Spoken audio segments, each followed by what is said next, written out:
श्री शिव पुराण कोटि रुद्र संहिता अध्याय 31 रामेश्वर नामक ज्योतिर्लिंग के आविर्भाव तथा महात्म्य का वर्णन।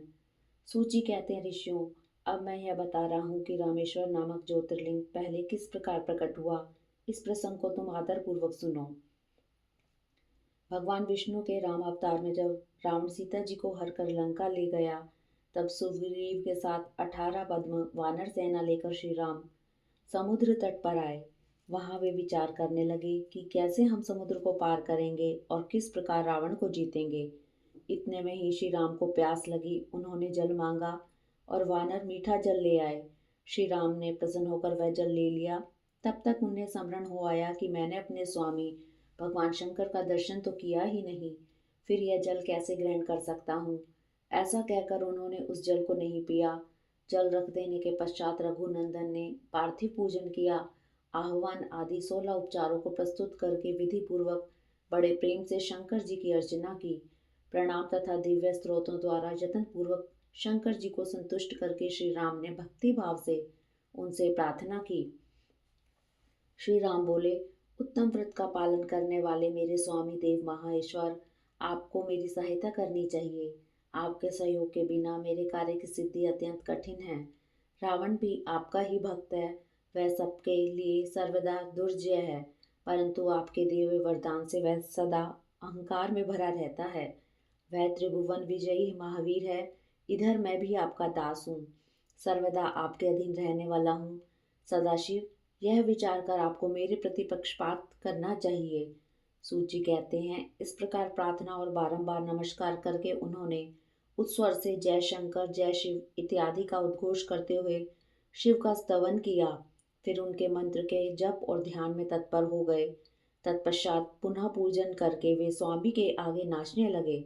उस समय उनका हृदय प्रेम से द्रवित हो गया। फिर उन्होंने शिव के संतोष के लिए गाल बजाकर अव्यक्त शब्द किया।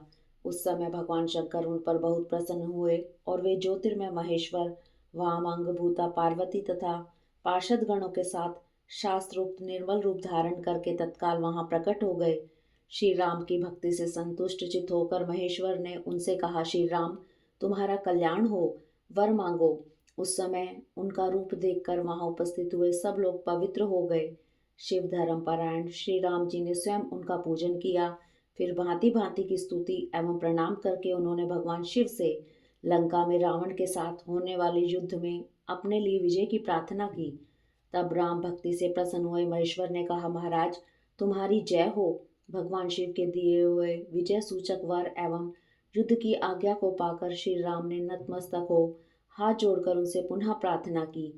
श्री राम बोले, मेरे स्वामी शंकर, यदि आप संतुष्ट हैं तो जगत के लिए लोगों को पवित्र करने तथा दूसरों को भलाई करने के लिए सदा यहाँ निवास करें। श्री राम के ऐसा कहने पर भगवान शिव वहाँ ज्योतिर्लिंग के रूप में स्थित हो गए। तीनों लोकों में रामेश्वर के नाम से उनकी प्रसिद्धि हुई। उनके प्रभाव से ही अपार समुद्र को अनायास पार करके श्री राम ने रावण आदि राक्षसों का शीघ्र संहार किया और अपनी प्रिया सीता को प्राप्त कर लिया। तब से इस भूतल पर रामेश्वर की अद्भुत महिमा का प्रसार हुआ। भगवान रामेश्वर सदा भोग और मोक्ष देने वाले तथा भक्तों की इच्छा पूर्ण करने वाले हैं।